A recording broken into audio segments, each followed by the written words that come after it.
오늘 본문은 마가복음 4장 26절에서 29절 말씀입니다.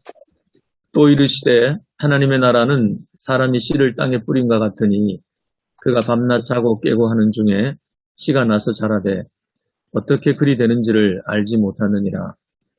땅이 스스로 열매를 맺되 처음에는 싹이요 다음에는 이삭이요 그 다음에는 이삭에 충실한 곡식이라. 열매가 익으면 곧 낫을 내나니 이는 추수 때가 이르렀습니다. 아멘. 하나님 나라 교회 공동체라는 제목인데요. 먼저 주석을 보면 본문의 역사적 문학적 상황, 역사 배경을 말하고 있는데 로마 제국 통치하에 있고 그 제국이 가진 힘, 그 제국의 논리가 채워지는 세상이었고 로마 황제와 제국이 곧 복음인 세상이었다. 이런 시대에 마가가 하나님 나라 복음을 알려주고 있다라고 하면서 이 하나님 나라는 역동적으로 침투하는 나라라는 거고, 하나님 나라는 그 예수의 삶과 예수의 가르침의 알짬이다. 알짬이란 말을 처음 봤는데요.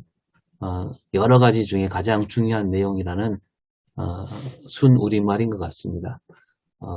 자주 써야 할 말이라고 생각합니다. 본문의 주석과 해석, 또 이르시되라고 한 것으로 봤을 때 이것은 앞에 4장 1절에서 9절에 있는 비유와 이어지는 그 씨 뿌린 비유와 이어지는 비유라는 뜻이다. 씨는 곧 말씀이고 뿌리는 자는 예수 자신이고 말씀의 내용은 천국 복음이다. 하나님 나라는 영역이나 땅이 아니라 하나님 나라는 통치와 다스림이다 라고 하면서 4장 27절을 주목해야 되는데 비밀을 말하고 있다. 우리는 알지 못하는데 씨가 어떻게 자라고 어떻게 열매를 맺는지 알지 못하는데 하나님 오직 하나님 뜻 안에서 이루어진 나라라는 뜻으로 하나님 나라는 비밀스럽게 자란다라고 말하고 있고요. 하나님이 내 삶을 나도 모르는 방법으로 몸소 주관하시고 운전해 가고 있음을 온전히 믿고 그분을 신뢰하는 삶을 살아야 한다는 그런 풀이로 얘기해주고 있습니다. 신학적 메시지와 설교 주제, 설교 구성을 위한 제언인데요. 설교를 이렇게 하라고 이제 제언해주고 있는데 하나님 나라는 하나님이 전적인 주권을 갖고 일하신 나라고 또한 사람을 세우셔서 사람과 함께 일하신다. 제목을 하나님 나라의 비밀로 잡고 말씀을 준비하자라고 제언하고 있습니다. 그래서 내용으로는 하나님 나라는 하나님이 전권을 가진 나라이되 인간과 함께 세워진 나라고, 두 번째 인간은 말씀에 순종하여 이 세상에서 맡겨진 사명을 다해야 된다. 그리고 씨를 자라게 하시고 열매를 맺게 하신 분은 하나님이시니까 교만해서도 안 될 것이고 또 잘 안 된다고 해서 낙심도 해서는 안 된다. 그리고 반드시 열매를 맺게 되어 있듯이 씨가 하나님 나라도 반드시 이루어진다 라고 하면서 결론으로 우리가 하나님 나라의 협업자로서 이 비밀을 알고 이 땅에서 최선을 다하자, 이렇게 설교를 하면 좋겠다라고 제안하고 있습니다. 여기에 따라서 이제 김태봉 목사님께서 원로 목사님이신데 설교문을 작성하셨습니다. 앞에는 로마 제국의 잔혹성을 얘기하고 그 다음에 거기에 견주어서 보잘것없는 하나님 나라 겨자씨 같은 운동을 이렇게 대비해 놓고 있습니다. 그런데 시간이 흐를수록 창대하게 되는 하나님 나라를 말하면서 복음의 씨앗은 이렇게 엄청난 영적 생명력이 있었기에 이렇게 창대하게 되었다. 그리고 이제 복음이 뭐냐? 복된 소식인데 이 복된 소식인 성육신과 십자가, 부활, 생명, 진리, 평화를 담고 있는 소식이다. 그리고 이제 농부가 씨앗을 뿌리지만 신비하게 자라서 열매를 맺고 복음의 씨앗이란 영혼의 뿌리를 내리고 싹이 나고 자라나 알곡이 되기까지 이 복음의 씨앗에 성령이 강하게 역사하신다. 그리고 예수께서 주장하신 하나님 나라 운동은 시냇물에서 큰 강이 되었다. 근데 그 도구가 바로 이 로마 노예들이었고, 로마가 닦아놓은 도로였고, 또 로마가 쓰는 언어 헬라어로 말미암아서 하나님 나라가 이렇게 커졌다라고 얘기하고 있습니다. 그리고 알렉산더와 예수를 비교하면서 알렉산더는 역사를 만들었지만 예수님은 역사를 변화시켰다라고 대비하면서 사랑으로 세상을 점령해가는 하나님 나라다. 따라서 오늘 우리도 이 땅에 복음의 씨앗을 뿌려야 한다. 이렇게 설교를 문을 작성해 놓고 있습니다. 함께 생각해 볼 문제로 인간과 함께 세워진 하나님 나라라고 했는데 이 하나님 나라, 하나님이 다 이루시는 나라인데 여기서 인간이 할 일은 무엇인가 한번 생각해 봤으면 좋겠고요. 그 열매라고 했는데 이 열매에 담긴 뜻은 무엇인가? 그 다음에 세 번째, 우리가 씨를 뿌려야 한다. 이 설교문에서 우리가 씨를 뿌려야 한다 했는데 이 말을 우리가 많이 쓰기도 하는데 이 말은 무슨 뜻으로 우리가 봐야 될까? 이렇게 생각해 보았습니다. 네.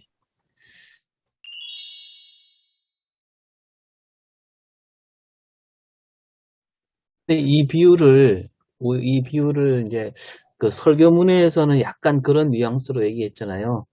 하나님 나라가 아주 작은 겨자씨에서 시작됐지만 나중에는 아주 온 세계에 퍼지는 크게 되었다라고 이제 적용을 하셨는데 이 비유는 그러니까 그 씨 뿌리는 비유에서 그 30배, 60배, 100배 얘기를 했잖아요.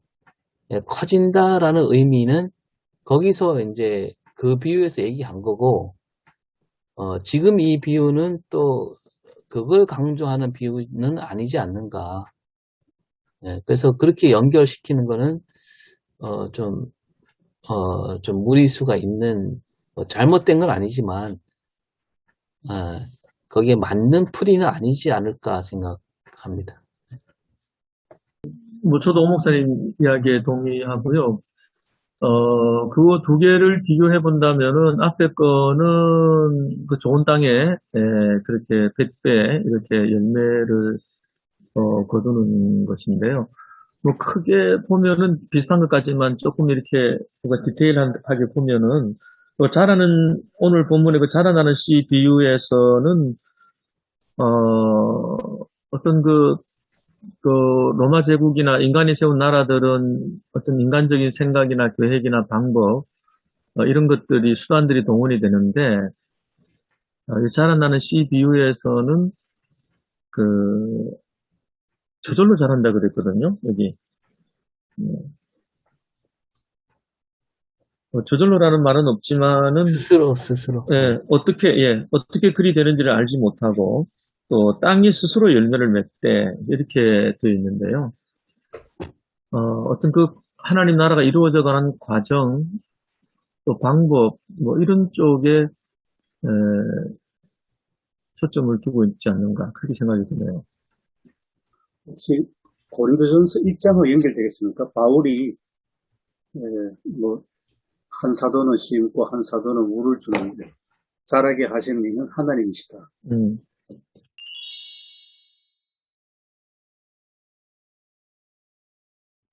씨를 뿌린 자가 누구인가를 먼저 규명을 해야 돼요. 주석에는 하나님이라고 그랬는데 하나님이라고 그러면은 하나님과 사람이 하나님 나라를 위해서 동력하는 문제가 해결 안 돼요. 씨 뿌리는 자가 하나님이냐 아니면 사람이냐 부름받은 우리들 제자들인가 이걸 먼저 규명을 해야 될 것 같네요. 본문에는 사람이 씨를 뿌린다고 분명히 얘기를 사람이 누구냐 말이에요. 사람 여기 이제 주석에서는 뭐 예수 자신이라고 그렇게 그러니까 얘기를 하고 하나님 있는데, 뭐 이런 식으로 예. 오늘 우리 시대는 결국 이 땅에 씨를 뿌리는 거는 뭐 천사가 뿌리는 것도 아니고, 사람이 뿌리는 게 아닌가 생각하는데, 먼저 복음을 받은 사람이겠죠. 저는 이 스스로 잘한다는 게, 그럼 뭐 하나님께서 다 하시니까, 뭐 우리는 내버려 두고 할 일이 없는가. 근데 하나님이 하시는 일을 인간이, 그 사역자들이 방해하지 않는 거, 그것도 큰 일인 것 같아요. 예, 내버려 두는 건 아닌데, 뭐 어쨌든 동력자가 되어서 같이 그 하나님이 자라나게 하시는 환경을 지키고, 이렇게 하는 건데, 어쨌든 하나님의 일에 방해하지 않도록 하는 게 그게 일인 것 같은 생각이 듭니다. 본문에 사람의 씨를 땅에 뿌린다고 했잖아요. 그래서 저희 주석에는 그 예수 자신이라고 이야기하는데, 근데 본문에서는 사람이라고 이야기하고 있거든요. 그래서 우리가 해야 될 일, 그러니까 이 씨가 말씀이니까 그 말씀하신 예수 자신이라고 지금 주석은 했지만 본문에서는 사람, 그러니까 저희들 먼저 믿는 저희들이 아닐까라고 생각을 하고. 근데 이제 본문에 사람이 씨를 뿌렸다 그랬지만 이게 비유잖아요. 비유니까 예수님이 비유를 얘기하실 때 뭐 어떤 사람이 뭐 누가 뭐 이런 말을 말씀하시잖아요. 여기서 말하는 사람은 어떤 그냥 우리를 가리키는 사람이 아니라 비유로서 얘기할 때 여기서 사람이라고 했다고 해서 씨를 뿌린 사람은 씨를 뿌린 자는 사람이다 이렇게 단정 지을 수는 없는 것 같고요. 그리고 이제 이것을 우리가 이미 예수 그리스도 공동체 안에 들어온 자들을 한정해 놓고 보느냐 아니면 뭐 더 넓게 보느냐 따라 다르겠지만 뭐 어쨌든 간에 우리가 처음에 말씀을 받는 것은 그게 하나님으로부터 받는 거지 받는 거라고 생각해야 되지 않을까요? 그런 의미에서 예수 자신이라고 얘기한 것 같은데 그래서 이제 저는 이제 사람이 할 일이 뭐냐 그러면 사람이 할 일은 그 말씀을 그냥 받아들이는 거. 그러니까 저는 이제 이 말씀이 지금 이 스스로 잘한다라는 거기에 초점을 뒀을 때 이 말씀이 그 히브리서 4장에 하나님의 말씀은 살아있다. 운동성이 있다. 이것과 비교가 되면 연결이 되면서 하나님의 말씀이 심겨지기만 하면 그 말씀 스스로 잘한다. 그래서 그렇게 보면 좋지 않을까라는 생각을 해봤습니다. 예, 심겨지기만 하면 잘한다. 근데 또 성경에는 또 전하지 않으면 누가 듣느냐 그런 구절도 있잖아요. 그러니까 말씀을 전하는 자가 있어야지 듣고 그게 이제 단순하게 듣는 것만 끝나는 게 아니고 그게 하나님의 말씀을 내 속에 이게 와닿을 수 있는 것은 그 부분에 있어서는 성령의 역사로 이야기할 수 있지 않을까 그렇게 생각이 듭니다. 그러니까 기다림이라는 말을 하셨는데 제가 가지고 있는 독일어 루터 성경 그게 줄을 보니까 씨의 성장에 관하여 우리 본문 총 제목이 씨의 성장에 관하여라는 제목을 붙였고 그 부분을 어떻게 주석을 하고 있는가 하면은 그 짧은 잠깐 읽어보겠습니다. 모든 의심과 염려를 물리치고 하나님의 나라는 자란다. 하나님 나라를 스스로 세우려는 혁명가들도 첫째, 두 번째, 하나님 나라가 올 시간을 계산하고 있는 율법학자들도 두 번째, 세 번째는 철저한 순종을 함으로써 하나님 나라를 억지로 앞당겨 오려는 바리새인들도 하나님 나라를 발견하지 못할 것이다. 이 세 부류들 오직 누가 하나님 나라를 발견할 수 있는가 하면 오직 하나님의 끊임없는 활동을 예측하면서 끈기 있게 추수 때를 기다리는 믿음만이 하나님 나라를 발견할 것이다. 예, 기다림과 서두름 여기도 해당이 될 것 같아요. 하나님 나라를 간절히 기다리고 그 나라가 이 땅에 속히 임할 수 있도록 우리들이 또 서두르는 일, 이제 하나님과 동력하는 이것을 보렌 교수는 신율적 상호작용이라 그랬어요. 하나님이 주권 행사를 하시면서 신율이 있지만은 인간이 그게 도구로 참여를 하지 않으면 이루어지지 않는다는 그런 의미. 하나님은 홀로 일하지 않으시고 하나님은 기업고 동력자를 사람을 도구로 부르셔서 제자로 부르셔서 함께 이룰 것입니다라는 그런 의미죠. 그러니까 씨를 뿌리는 예. 자를 예수님이나 하나님으로 보면 사람이 할 일은 뭐냐? 아무것도 없지 않냐? 이런 생각 때문에 지금 이런 네. 논의가 이루어지잖아요. 근데 이렇게 생각해 보면 어떨까요? 남자와 여자 사이에서 아이가 생기는데 그러면 여자는 아무 일도 하지 않았느냐?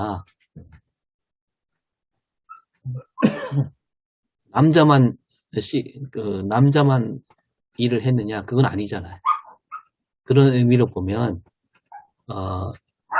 하나님이 씨를 뿌렸다고 해서 사람이 한 일이 아무것도 없다 이런 염려는 안 해도 되지 않을까라는 거죠.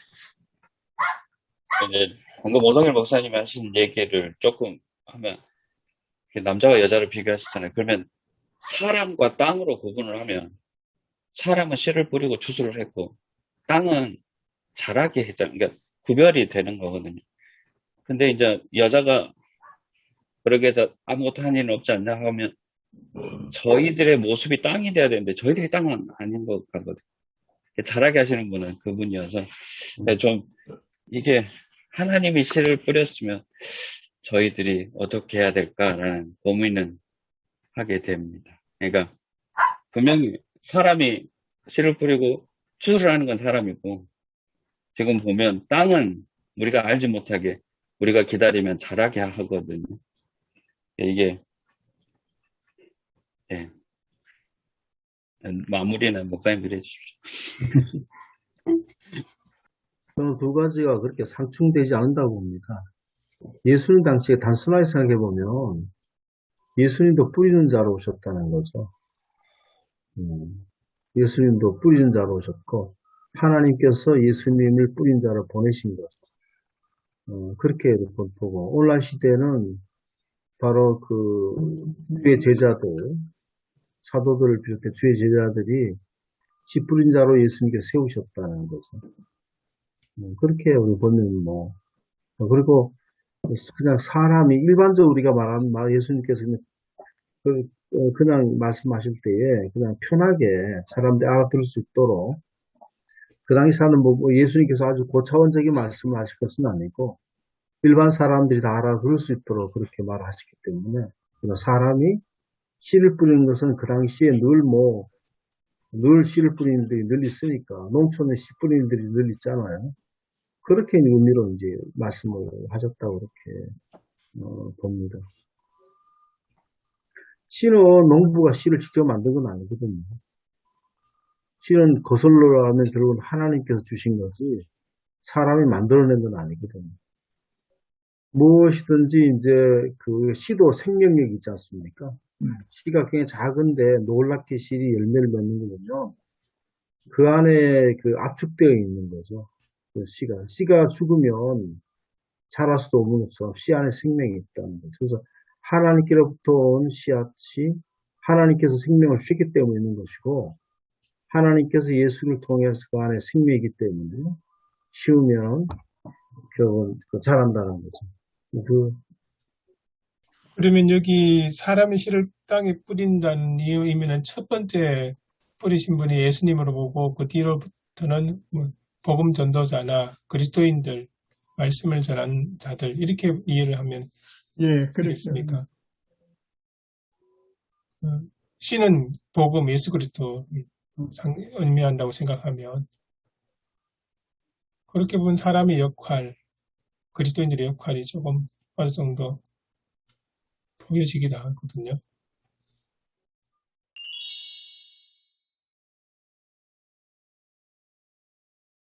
예수님이 말씀하신 그 상황, 그 환경, 그걸 좀 충실히 좀 생각하면 어떨까 싶습니다. 우선 이제 팔레스타인이라는 그 상황이 두 가지가 다 있는데, 그 로마 제국의 분봉왕, 또 로마 제국이 파송한 총독이 다스리는 그러한 그 유대 상황에서 우선에 유대교라는 이제 종교라는 토양에 뿌려진 하나님 나라의 씨앗.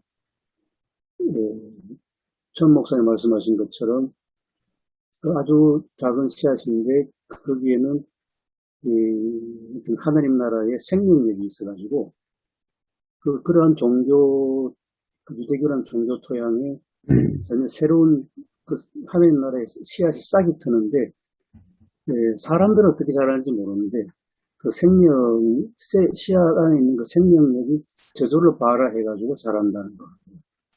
그 다음에 좀 더 정치적으로 하면 로마 제국이라는 상황에서 로마 제국을 우리가 뭐 상상해봐도 거기는 정치적인 술수와 전략과 음모와 또 로마 제국의 확장, 알렉산더 대왕 그 시대 뭐 이래로 계속 어떤 로마 제국이라는 것은 어떤 점령과 정복과 노예가 없이는 지탱될 수 없는 그런 사회 현실 속에 뿌려진 하나님 나라 씨앗이다. 그게 밭이라는 거예요. 거기에서 하나님 나라 씨앗이 이제 자라는데 사람들은 어떻게 자라는지 모르는데 근데 하나님 나라의 씨앗은 그 안에 있는 복음의 능력이 할 거예요. 복음의 생명력으로 말미암아 계속 자라난다. 저는 그렇게 좀 이해가 됐습니다. 확실히 그런 면이 좀 있는 것 같습니다. 이 당시 시대적 배경을 그렇게 로마 제국과 예수 그리스도의 그 하나님 나라 운동 이렇게 대비된다면 오늘 우리 시대에도 보면 사회 전반적으로 흐르는 중요 세력과 중요 흐름들 있지 않습니까? 거기에 비해서 복음은 확실히 대비가 되고 그 하나님 나라 운동은 확실히 대비가 되는 것 같습니다. 그렇게 본다면 과거에도 로마 제국이 그렇게 강대하고 거기에 비해서 예수님 하나님 나라 운동 아주 작은 어떻게 보면 객관적으로 그냥 눈으로 봤을 때 너무 보잘것없는 운동이었지만 그게 이렇게 쭉 뻗어온 것처럼 지금 우리가 살아가는 이 시대도 마찬가지인 것 같습니다. 전반적으로 흐르는 자본주의 문화, 만몬이나 이런 것들에 비해서 교회가 생명력을 가지고 있기 전한 이 복음은 크기에 비해서는 이렇게 벌써 확실하게 많이 그렇게 강하지 않지만 그래도 살아있고 이게 끊임없이 성장해서 열매를 맺어가는 그런 모습들 그런 관점을 이야기하는 게 이 비유가 아닐까 그런 생각이 좀 들었습니다.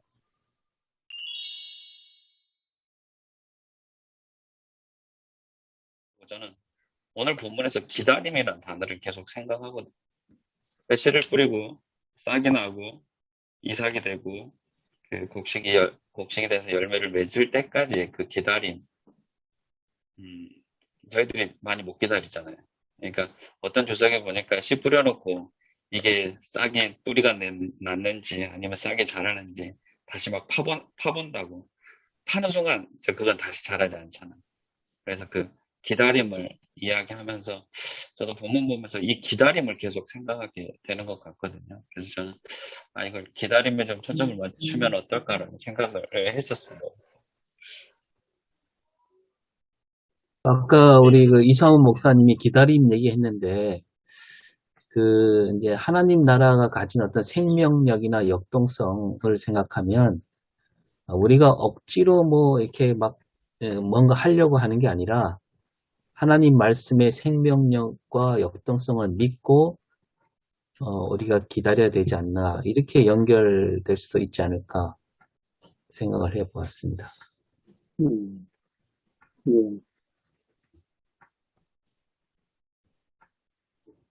그러니까 이제 우리 안에 하나님 말씀이 살아 있다면 자라나게 돼 있다라는 거죠. 그게 이제 진짜 제대로 된 말씀이냐 아니냐에 다 달려 있겠지만, 그러니까 제가 이제 잘 쓰는 우리 교인들한테 잘 얘기하는 비유 중에 하나가 놀부가 심술을 부릴 때 어떤 목적이 있는 거 아니거든요. 이제 그 소설에서는 목적을 갖고 하는 게 아니에요. 그 소설에 뭐라 그러냐면 놀부가 5장 6부가 아니라 5장 7부라 그러잖아요. 그 심술보가 하나 더 있다. 그 심술보가 놀부로 하여금 심술을 부리게 만든다는 거죠. 저는 이게 참 중요한 포인트라고 생각하는데 하나님 나라도 우리가 내 안에 하나님 나라가 없는데 뭐 어떻게 하려고 막 억지로 막 만들고 이게 아니라 우리 안에 하나님의 나라의 어떤 그 씨앗이 있을 때 그게 저절로 우리로 하여금 하나님 나라를 이루어가게 한다. 그런 의미가 이 비유에 좀 담겨 있지 않을까 생각해 보았습니다. 얼마나 하나님의 말씀을 제대로 우리가 듣고 받아들이느냐. 그게 정말 중요한 거죠.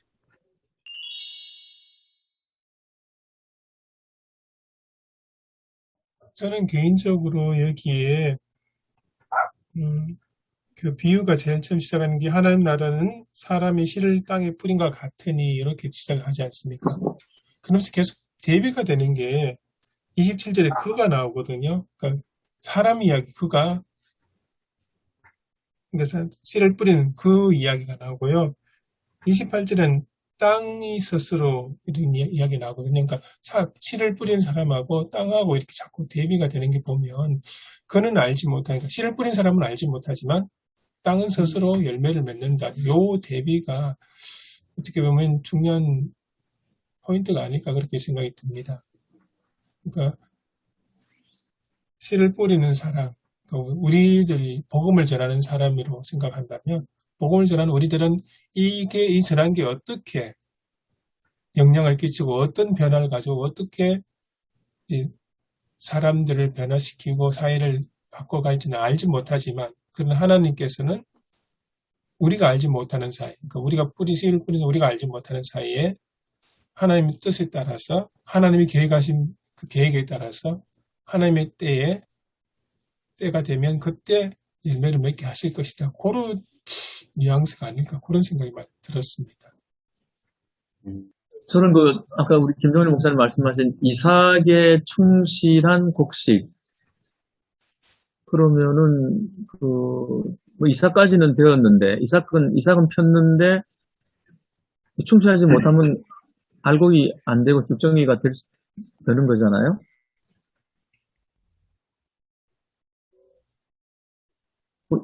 모든 이삭이 다 충실한 곡식이 되나요, 저절로? 만약에 그렇지 않다면, 모든 이삭이 다 충실한 곡식으로 바뀌지 않는다면, 이삭의 충실한 곡식이 될 수 있도록 관리한다 그럴까요? 뭐, 병충해 들지 않도록 방제를 한다든지, 이런 부분은 그건 사람이 할 일이 아닐까. 한국교회는 그럼, 알곡은 없고 쭉정이가 있다면, 복음은 받았는데 그 복음이 제대로 열매 맺지 못하도록 하는 어떤 인위적인 인간의 어떤 방해, 하나님을 위해서 한다고는 하지만 어떤 그런 것들, 그런 게 조금 생각이 들었어요. 싹이나 뭐 이삭, 곡식, 이건 그러니까 저는 뭐 많은 말씀을 들어서 좀 헷갈리기는 하는데 일단 하나님 나라에 대한 비유니까요. 하나님의 나라는 사람이 씨를 땅에 뿌린다는 말 때문에 너무 사람의 역할을 자꾸 우리가 집중하는 게 아닌가 저는 일단 그런 생각이 먼저 들고요. 하나님의 나라는 그러니까 하나님께서 예수 그리스도를 통해 시작하시는 것이 하나님 나라라고 볼 때, 예수 그리스도의 복음을, 이제 뿌리면, 싹, 이삭, 곡식, 이건 우리가 확인할 수 있는 어떤 지표라고 보거든요. 네, 그것이 뿌려져서 스스로 막 자라나서, 그 다음 우리는 이제 그걸 농사를 지을 때 뭘 보고 이게 잘 자라는지 알 수 있는 거는 이삭이 났느냐, 곡식으로 잘 만들어지고 있느냐, 이걸 보는 거니까, 이건 우리가 확인할 수 있는 하나의 어떤 지표라고 보고, 인간이 할 일은 이런 지표를 보고, 이게 어떻게 되고 있는가를, 진짜 제대로 가고 있는지 아닌지, 그걸 확인하는 거지. 저희 이 본문 계속 얘기 들으면서 그 일본의 기적의 사과라는 사과가 있거든요. 아마 다 아시겠지만 기무라 아키노리 그 기적의 사과가 계속 생각이 났어요. 그러니까 10년 동안 아무 열매도 맺지 못했던 그 사과 나무가 무농약으로 해서 10년 후에 맺었던 그 사과는 거의 일반 사과와 비교할 수 없는 사과가 됐거든요. 2년 동안 썩지 않는 사과니까. 근데 그가 하는 건 아무것도 없다고 이야기를 해요. 오히려 그냥 그들이 그 나무가 사과나무가 자랄 수 있게끔 가만히 두는 것, 잡초를 뽑지도 않고 농약을 주지도 않고 그가 하는 건 나무를 쓰다듬으며 사랑을 표현해주는 그거라고 그랬거든요. 그러니까 이거 계속 보면서 기적의 사과나무랑 어떻게 연결해서 설교를 할까라는 생각이 들고 있거든요. 그 얘기를 하니까 우리 천 목사님 자연농법 얘기가 생각되네요. 네, 자연농법. 네, 네. 그 생각이 계속 났습니다. 그 기적의 그 사과 기무라키노리 농장에 가봤습니다. 그 유명하게지기 전에 갔어요. 정말 그 책이 나오고 일본 전역에 일본은 영웅을 뭐를 만들거든요. 그런 사람들 부각시키는 게 있거든요. 장인이라든지 이런. 그래 갔는데 정말 그때 5월 달에 갔습니다. 그때는 아직 이렇게 열매가 많이 맺히지 않은 때라서 굉장히 나무가 싱싱하고 그랬거든요. 그분과 직접 저는 강의를 들었고요. 한 2번 정도 들었습니다. 그분이 광주에 여기 어디죠? 그 공동체 갑자기 그 공동체 와가지고 네네네, 거기. 예. 거 와서 직접 들었었습니다. 지금 갑자기 생각이 안 나는데. 저도 생각이 안 나네요, 갑자기. 남목사님 이거 하나는 거기 지금 그 협동조합도 있죠. 네네. 근데 그래서 그분이 자연농업에 대해서 이거 자연재배라고 하거든요. 그걸 자연재배라고 하는데 저는 아무것도 안 하는 건 아니고요. 그냥 팔짱만 끼는 건 아니고 관리를 합니다. 관리해주고 그거는 이제 사랑한다 그러고 왜냐하면 왜냐면 그분들 소독도 해주고요. 잘라주기도 하고 자른 부분에 유황이라든지 합제라도 바르기도 하고 다 해주고 풀 같은 거를 저는 베는 게 아니라 풀을 이용하는 거거든요. 주기를 이용해서 이용하고 그 지속적인 관리가 자연 재배 방법으로 하는 거죠. 그래서 그 죽었던 그거 나무가 자연적으로 할 수 있도록 생명력을 그 안에 스스로 생명력을 회복할 수 있도록 나무로서 그걸 회복할 수 있도록 도와줌으로 말미암아 그 사과가 2년 동안 썩지 않아도 사과가 되는 거죠. 네. 오 목사님 말씀하고 연결 전체를 보면 내가 김병희 목사님 저는 그렇게 말씀드렸는데 물론 한국 사회가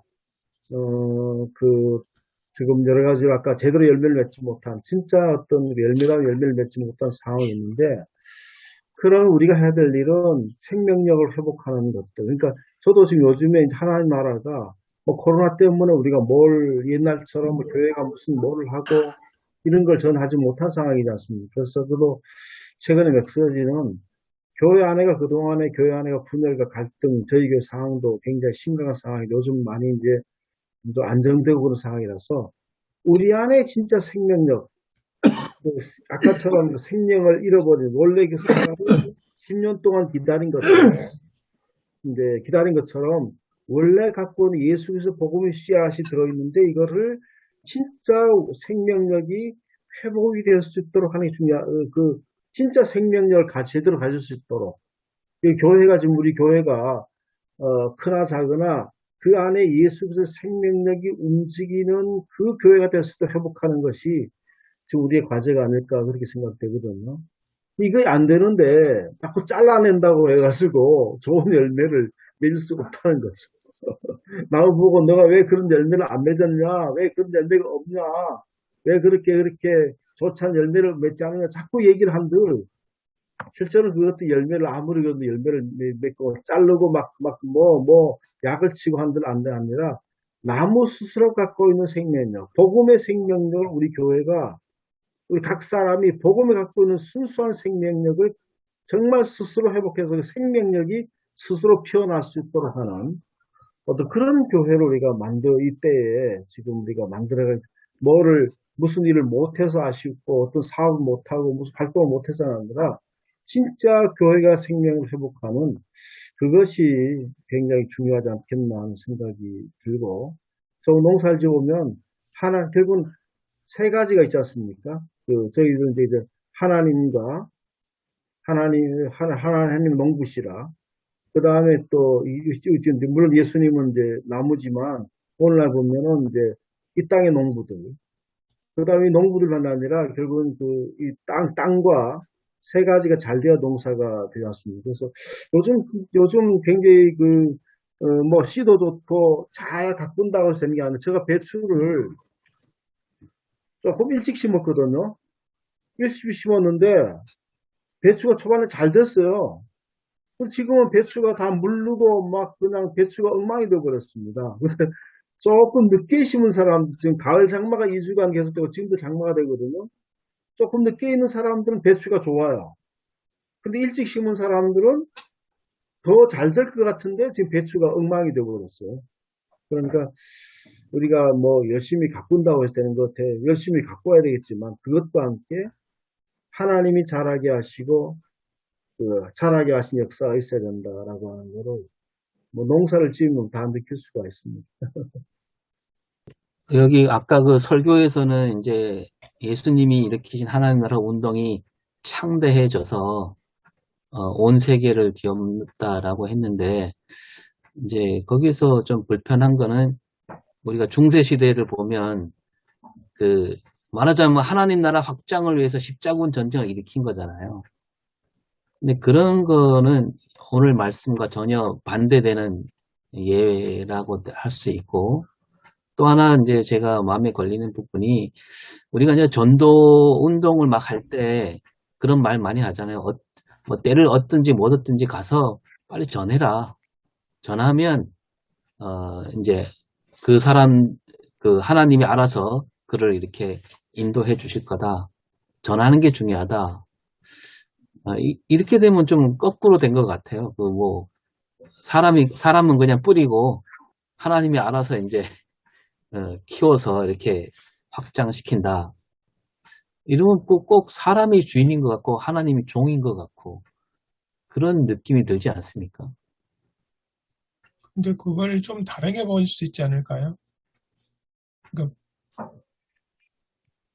그렇게 복음을 전하는 자 역시 하나님이 보낸 자다.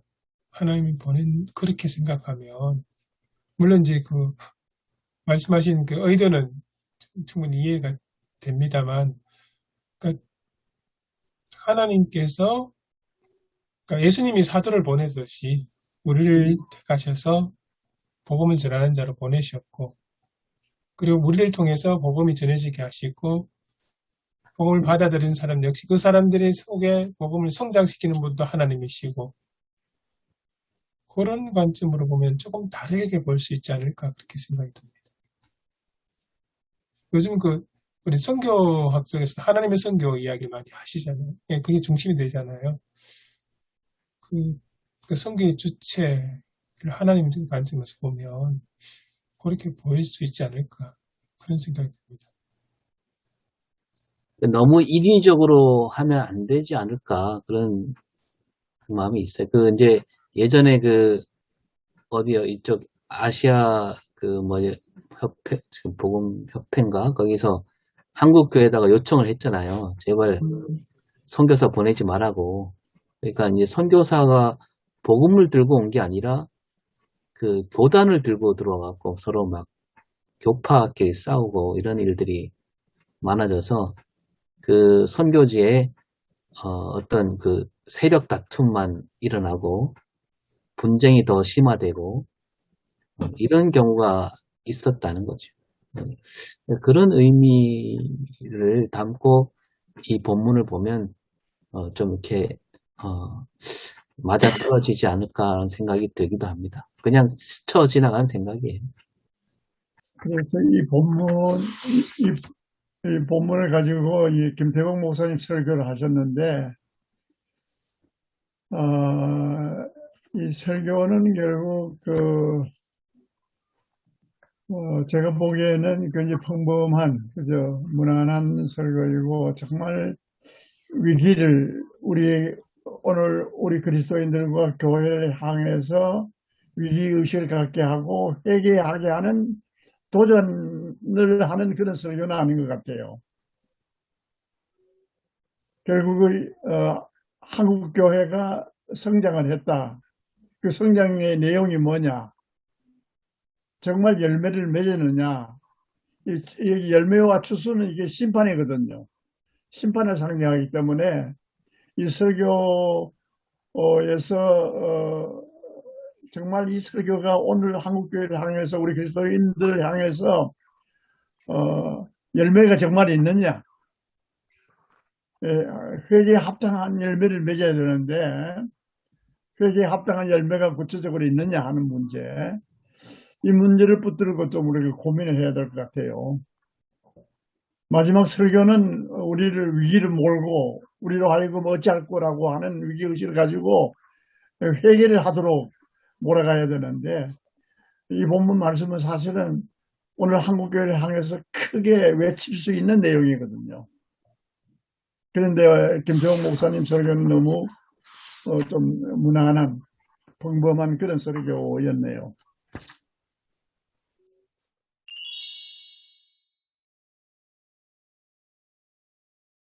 그러니까 복음의 확장이나 이런 개념은 오늘 본문보다는 본문 다음에 나오는 30절하고 32절 사이고 겨자씨 비유가 훨씬 더 맞는 것 같습니다.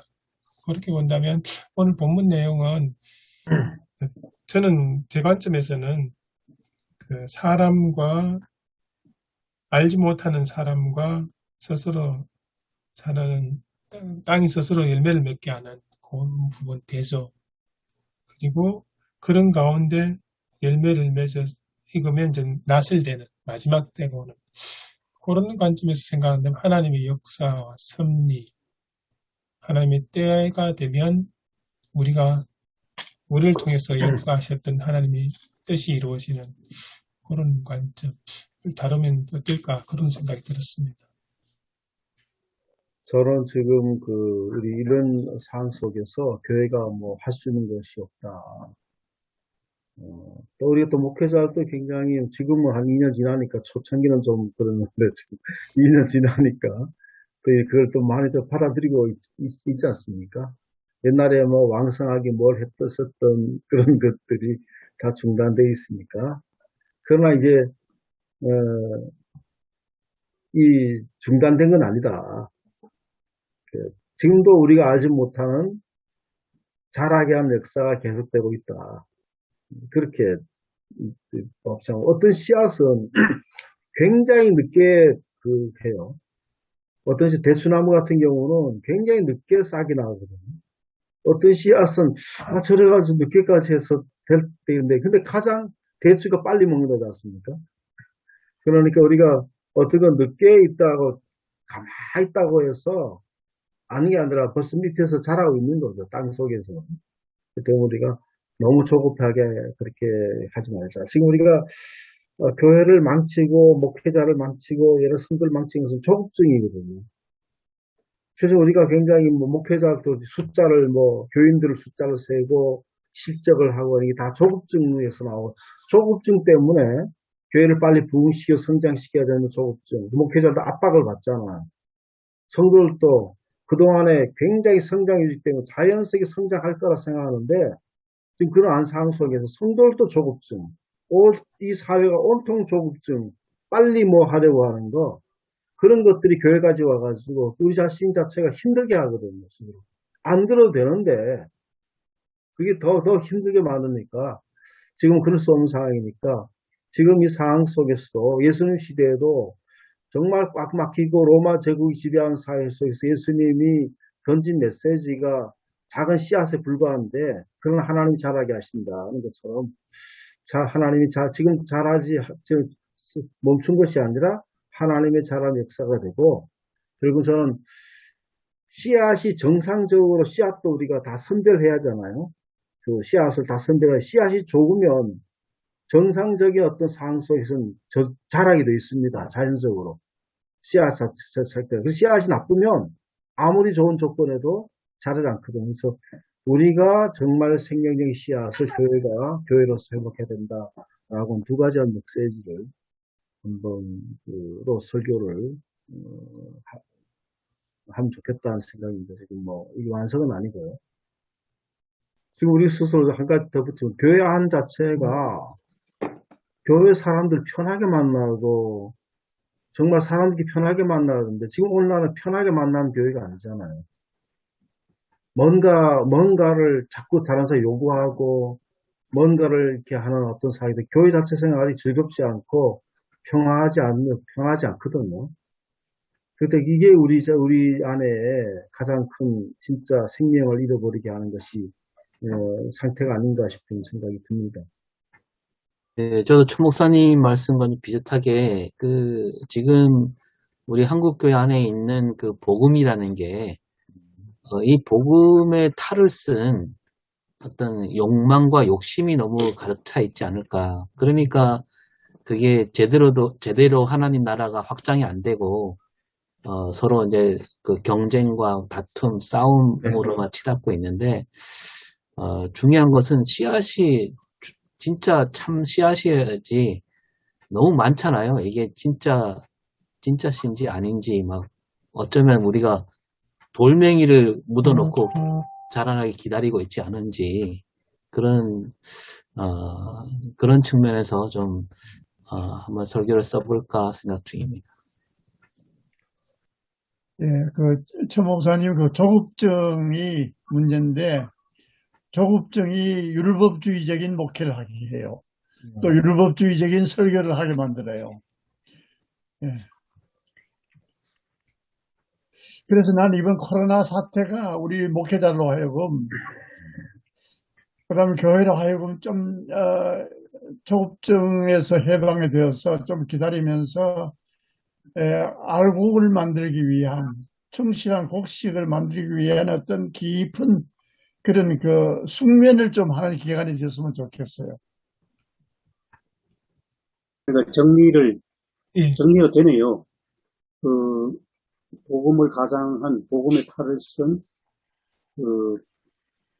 그 씨앗이 결국은 호 목사님 말씀처럼 욕망이고 욕심이고 그게 싹이 트니까 교회 성장주의로 나타나고 성장을 빨리 해야 되겠다는 빨리빨리 문화하고 영합되니까 그게 이제 조급증으로 나타나고 목사도 조급증이 있고 교인들도 조급증이 있고 교인들의 빨리빨리 속도 조절이 안 되면 목사님한테 엄청 스트레스 주고 그렇게 지내온 것이 한국 교회고 거기 교회가 막 엄청 대형 교회가 되면 그 교회는 엄청 성공한 목사로 이상한 존경을 받고 그 대형 교회가 되니까 교회가 괴물이 돼가지고 세습이나 했었고 그런 것을 모든 것을 다 멈추게 한 게 지금 코로나19 팬데믹이라고 그렇게 해석이 되는 것입니다. 거기에 대한 오늘 본문 말씀은 하나님 나라는 우리가 어떻게 살았는지 모른다. 여기 씨앗 안에 복음의 생명이 있기 때문에 잠잠히 기다리면서 그러면서 하나님 나라가 자라는 것을 우리가 이제 기다림 속에서 그 나라를 체험하는 그렇게 정리가 잘 되는 것 같습니다.